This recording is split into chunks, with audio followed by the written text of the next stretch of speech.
With his electric shock hair and those unmissable teeth, Ken Dodd has the face that launched 1,000 quips.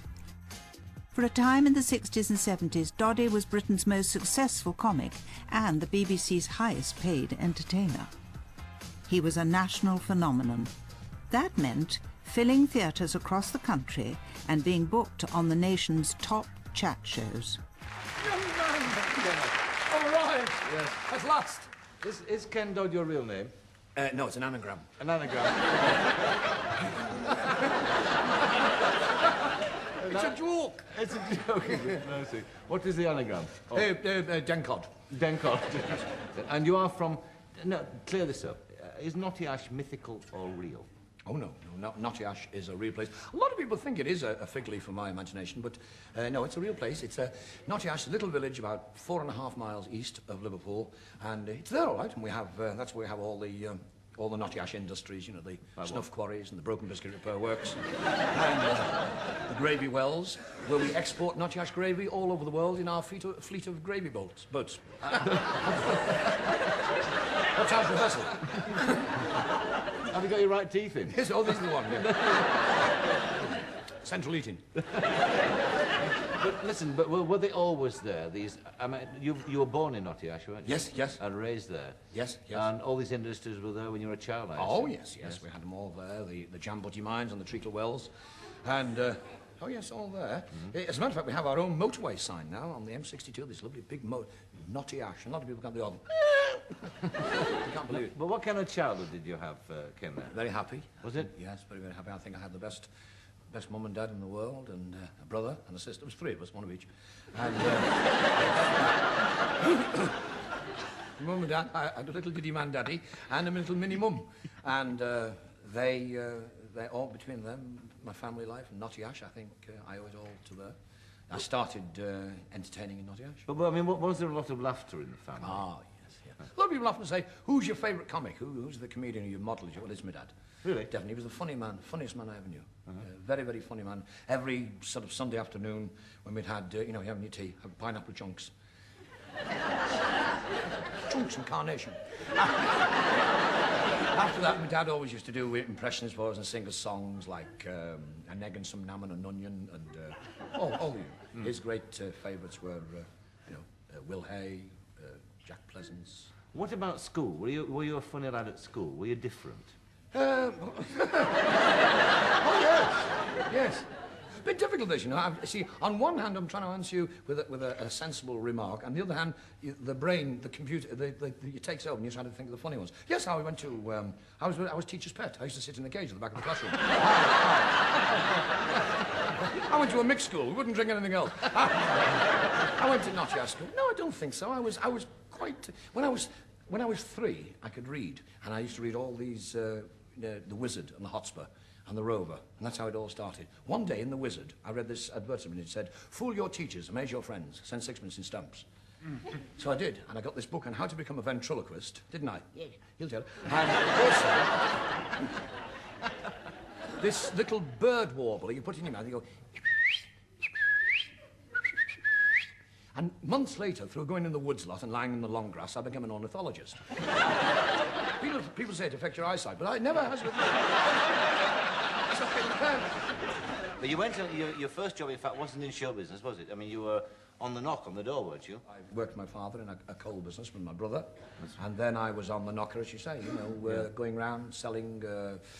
pots and pans and tickling sticks. And I think that's where the missus bit started. All my life, I've always sold things and served. You know, I tried to serve being of service to the public. And I still am, I suppose. So whereas at one time I used to have a bucket and pan round. Now I have a tickle round. A laughter round. Aye. Yeah. But what about when you started making people laugh professionally? What kind of places did you work? You can't make people laugh. You can only give people a laugh.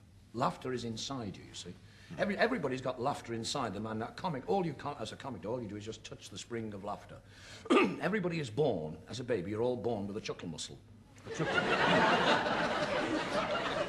It's worked its way up past your clack and out through your tittle. It's very like an attack of wind. As a baby, you're born with a chuckle muscle, and if you don't use it, you must use your chuckle muscle every day and have a laugh. You're doing great. Yours is. If you don't, it'll wither and drop off. Sorry. But no, I was asking you, actually. That's your trouble, is you shoot off and then you forget what I asked you. Indeed, yes. I mean, how did you begin making people laugh? I got some jokes, and then whenever I used to play a club, or I used to go in and ask the steward for a cork. A cork? Yeah, it wasn't that I was a nervous performer. I just used to and burn it and put a big moustache on. Because at 15, I didn't think I had the authority to tell gags to grown-ups. I see. But, so I started off, and I'd seen this advertisement somewhere which said, Arnold Ramsbottom, plumber and artificial leg maker. So that tickled me. Artificial leg maker? It was the two things. And so I call myself Professor Yaffle Chockabutty, operatic tenor and sausage knotter. And I used to go around telling gags and clubs. Then I graduated to Masonics. Are you in the... No. Is that what they do? Is that the secret? Oh, yes. Didn't you know that? I didn't know that. Mr. Fisher, the producer here. Mr. Fisher is my producer? Yes. We are in... He took me last week to join. We are now... We know a secret that nobody in the whole world knows about. Do they, Gladys? We're in the Oddfellows, you see. The Oddfellows. And he took me to the Oddfellows temple. He said, on the way, Doddy, on the way. He said, if anybody stops us on the way, swallow this. I said, what is it? He said, an enamel bucket. We got to the lodge, we gave the secret knock thrice. Or was it force? Anyway, somebody opened the little door in the big door and chucked a midget out. The big fella opened the door with a long nose. He'd lost his key. He went to the one big, tall, ginger-headed fella, he had the scrolls. He said, I'm sorry, lads, I'll have to go home. I've got the scrolls. Sorry. What did I ask you? I don't know. Try and think. I have no idea. We started up doing Masonics. Masonics. And then Sunday concerts, and then I met this fella, this agent.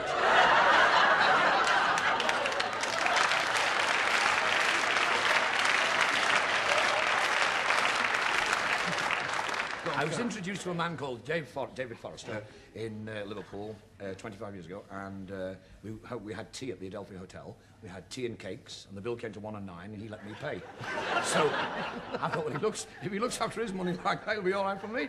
So he came to see me working. I was playing just an odd week at Wigan Hippodrome, and it was in a strip show, you know, one of these nude shows. And it's very difficult telling gags with just your socks on. You're not allowed to move, you know. The stagehands get the sack for The stagehands get the sack for some ugly white mice into the theatre. And I signed up with Dave Forrester, and we've been friends, and my friend and my mentor and my agent for 25 years. Has he given you that £1 and £9 back yet? No. Reminds me. What stage did the hair? You know when you do the hair, what? I'm a very nervous, you know, I get stage fright very easily, and in the first days, I had to have some haste to go, and one night, it was in Norwich, at the Carlton, I was doing this, and it actually stood on it like this, you see, there.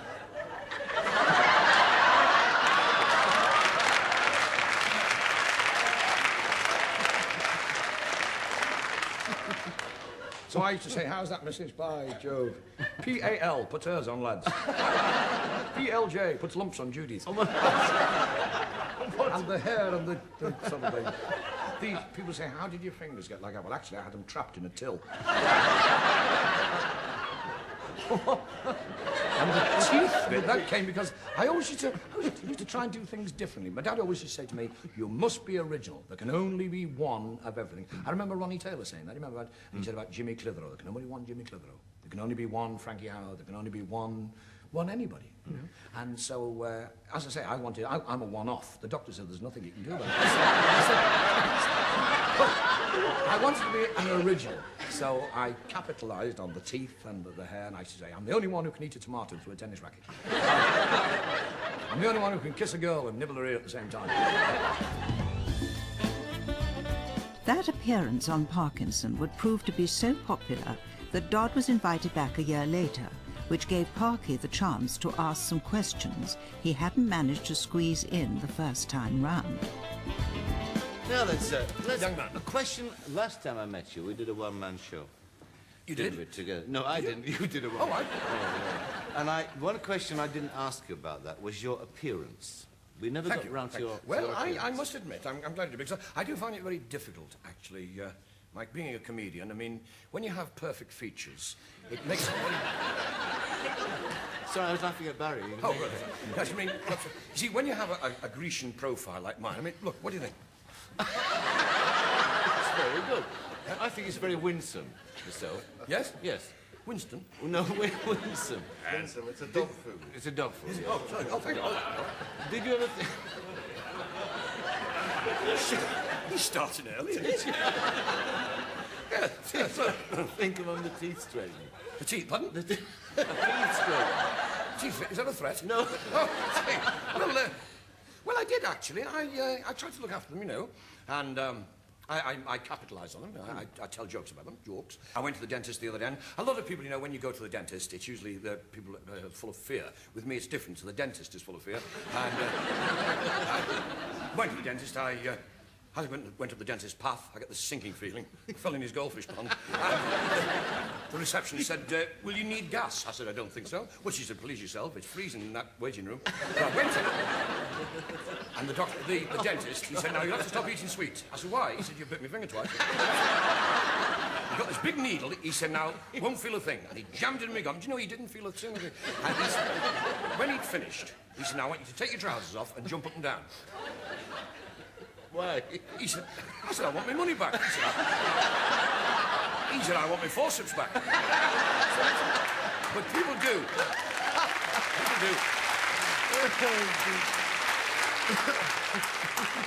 People do go to dentists. There was a lady, this was a true story, a lady who had a real sort of snagglepuss mouth, and she had, you know, she had a mouth like a burnt-out fuse box, and she went to this posh cosmetic dentist in Wimpole Street. I think you got it right. Yeah, we're doing them in alphabetical order. This is Wimpole Street. He fixed her up beautifully, and she was a landlady of a pub, actually, and she was back in a year's time with a nervous breakdown because none of her friends were speaking to her. She had this lovely set of choppers, and nobody would speak to her, and she was a nervous wreck. Why won't they speak to her? Well, because she'd changed her appearance, you see. And this same dentist said to me, he was doing my... he said, well, that's it, Ken, nothing else I can do unless you want them straightened. I said, you're kidding. I was told when I was 11 I could never have nice teeth. Oh, he said, I'd fix those up for you. So then I was in a dilemma. I had to go around asking everybody, shall I have my teeth straightened? He said, no, leave it as is. We've got to have somebody to laugh at. But I think with a comic has to realise very early on, when you start out being a comic, you have to learn to let people laugh at you as well as with you. Yeah. So you have to learn to take it all in your stride, and people say to you, you know, sometimes, oh, Doddy, somebody said to me this couple of months ago in Leek, he said, how do you manage to look so young on the stage? And so blooming old on television. This is the kind of thing you have to take, isn't it? Yeah. If you're a comic, you have to let people laugh at you, and I don't mind. Ken Dodd wasn't just making people laugh. He's always been a student of comedy too, analysing it and trying to understand why people laugh. Humour, I think, was given to us as a great and a wonderful gift. The gift of laughter, the gift of humour. God, the Almighty, our Maker, whatever name you like to give him, he gave human beings this wonderful gift of laughter, because nobody else can laugh. Animals can't laugh. Do you know that? Man is the only being that laughs. And when was the last time you heard a tomcat say, "By Jove, that was a good one"? How can you, as a non-Jewish comedian, tell Jewish jokes without being anti-Semitic? Because you, being an entertainer, you are, if we have a gift at all, if there's any gift we have, it's the gift of empathy and sympathy. You are able, the good entertainer is able to actually sit in the audience and watch himself. And so, therefore, I would think like a Jewish person. I would think, really, first and foremost, I would think like a human being. And I would think, well, would that joke offend me? There was a comedian who went to heaven, and they said he could only go in if he'd done something very brave in his life. And he said he'd done something brave. He said, what did you do? He said, I stood up in Belfast and said, to hell with all the Protestants and Catholics. And he said, when did you do this? He said, about 10 seconds ago. And And here is Doddy showing nationwide reporter Michael Barrett how the humour in his home city of Liverpool is a little different from anywhere else. And Liverpool is a very beautiful city if you know where to look. We've got some lovely beauty spots and some fine architecture. Here, for instance, we have our own column, the Duke of Wellington. The Duke of Wellington, who in 1600 and something, at the Battle of Fazakerley, repulsed the 44th Mounted Wimpys. The Duke of Wellington was also responsible for a very famous piece of equipment that no self-respecting Liverpudlian would be without. His wellies. St George's Hall, 16 Corinthian columns, 60 feet high, supporting the facade. It started off as a bush shelter, but it just got a bit out of hand. And why the Earl of Bill Beaconsfield Shankly. here? Is it? Is it? is. The Earl of Beaconsfield? Yes. I always thought of Mrs. Shankly. And you'd be surprised. We learn something every day.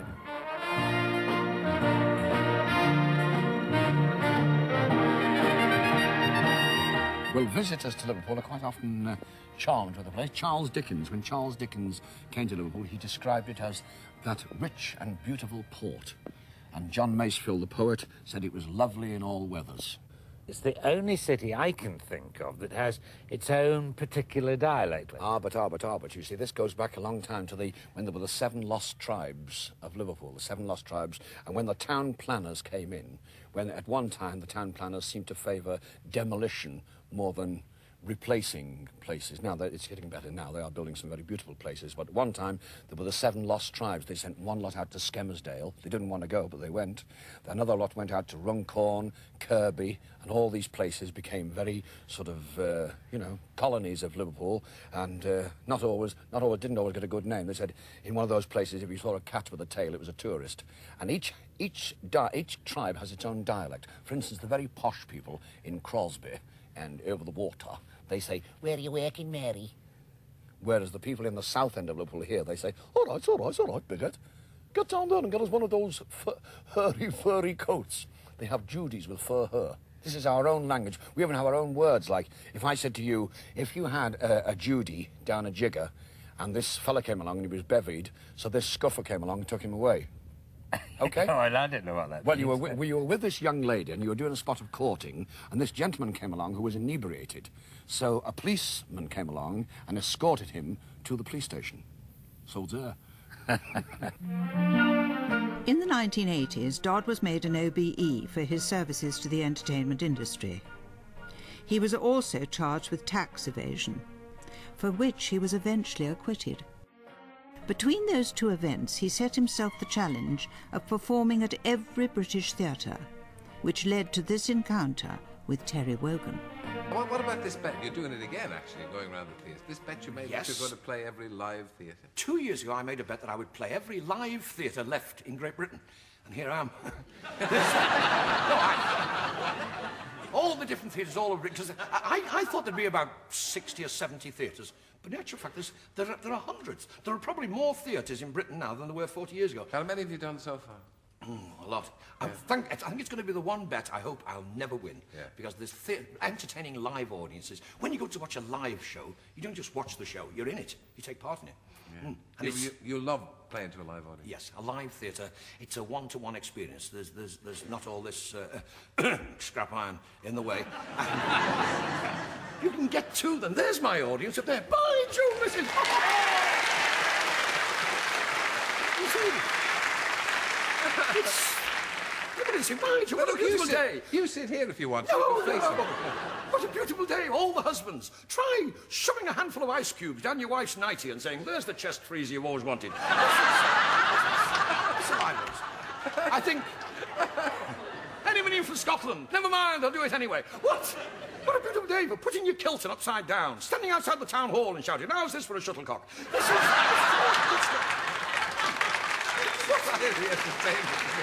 What a beautiful day for ramming a cucumber through the vicar's letterbox and saying, "Look out, the Martians are coming." The most beautiful sound in the world is the sound of laughter. Most beautiful. Brilliant. You'll bring it up. You all right? It's big chest. It's your chuckle It's muscle. big chest. It hasn't been properly exercised. Well, I know you've studied humour, haven't you? You've made a great study of it. When I came into show business, I thought I was a salesman at the time, on the knocker, and I decided I'd better find out what it was I was selling. So, what is a laugh? So I went to all the libraries, and I looked up the word laugh, L-A-F-F, and I looked through Aristotle and his brother, Aristide, and Schopenhauer, Freud. Freud said that a laugh is a sudden explosion of psychic energy. Of course, the trouble with Freud was he never played second house Friday night at Glasgow Empire. And I studied, I found out, I mean, what a laugh is. I mean, what is a laugh? I'll talk to you, you look sensible. What is a laugh? A laugh is a noise that comes out of a hole in your face. Anywhere else, you're in dead trouble. Yes. This is, people laugh at all sorts of things. Some ladies laugh at little things. It's a pity, really, but there you are.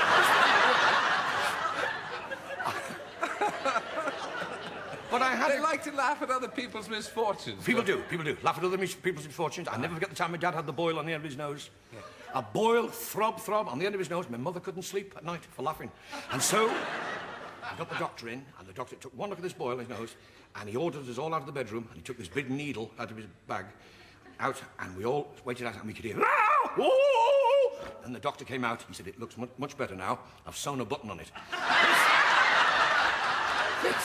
People laugh at all sorts of things. Well, no. People laugh at all sorts of things, and other people, strange things. You have to be a little bit of strange in this business, because people often wonder what you're doing. You don't mind about this, do you? No. Thank you. I just wanted to do it. People laugh. Generally, routines. Now, there's routines about Christmas, there's routine, the doctor's routine. I went to the doctor's the other way. I went to see Dr. Greenberg, because he's a wonderful man. There's a bit on the side, and, he also attends to cats. And, yes, that's why you have to be very careful, when you go to make sure he knows exactly what you want. Because when he's been on the cough machine, one fellow went there to have his tonsils out, the stretcher was the wrong way round, and, so, this... Oh, yes. Went in as Angus, came out as Agnes. Anyway, I went into his insulting room. He said, "Now, are you paying or shall I hurt you?" "No, I said, I'm paying." Right, he said, "Take all the clothes off." So I threw my clothes off. He went in the next room for a laugh. He came back out. He said, "You'll have to diet." I said, "What colour?" He said, "Never mind about this." I said, "Well, I'd like a second opinion." He said, "You're ugly as well." Now, that's a routine, you see. And a good one. Yes, and the Christmas rib. A joke is totally... A joke is a story. Little boy said to his dad just before Christmas, "Dad," he said, "I don't want a bike for Christmas." He said, "What, son?" He said, "I don't want a bike for Christmas." He said, "Why not?" He said, "I've just found one behind the wardrobe."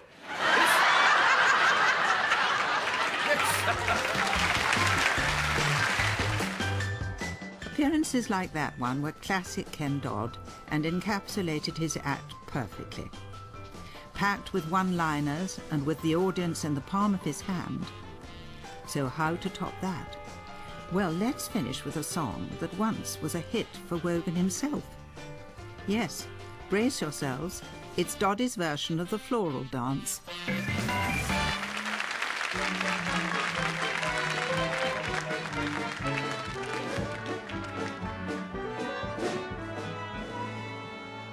Oh, as I walked home in a summer's night, when stars in heaven were shining bright, far away from the footlights glare, dribbling into the sweet and scented air. It's funny. Of a quaint old Cornish shore.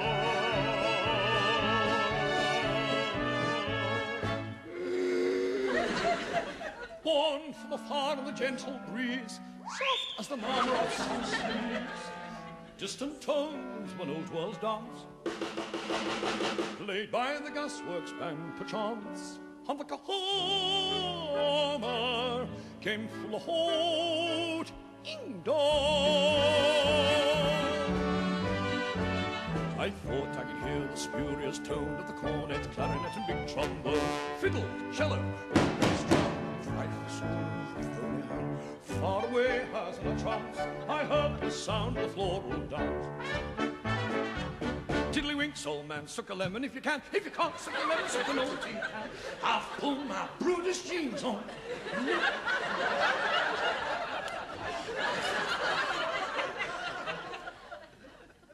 Get off your horse and drink your milk. A man's gotta do what a man's gotta do. And soon I heard such a bustling and prancing, and then I saw the whole village was dancing. In and out of the houses they came, old folk, young folk, all the same, in that quaint old Cornish town.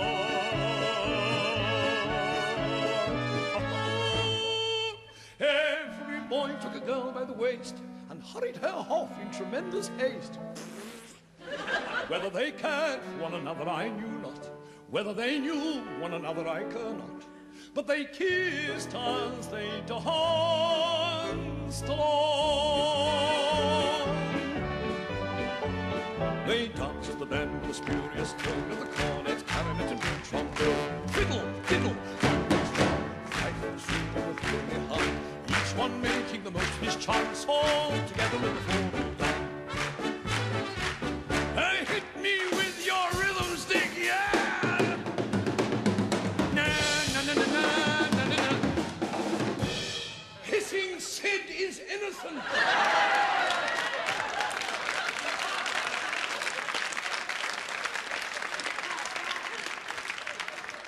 I felt so lonely standing by, and I could only stand and stir, sorry sir, for I had no friend with me.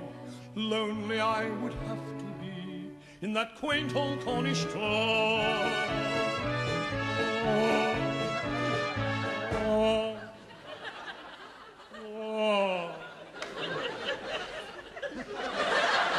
When suddenly, hurrying down the lane, a figure I knew I saw quite plain. 'Twas Fanny from the fish shop. With outstretched arms I rushed along and carried her into that merry throng. Up and over, Fanny, show what you're made of, allez. And I fiddled, went dancing along. We danced to the bend of the spurious tone, and the horn and carried a big trombone. Fiddle, cello, soon you've thrown it out, each one making the most of his chance, all together in the mortal dance. Dancing here, dancing there, jigging everywhere, up and down around the town. Hurrah for the Cornish lovely town.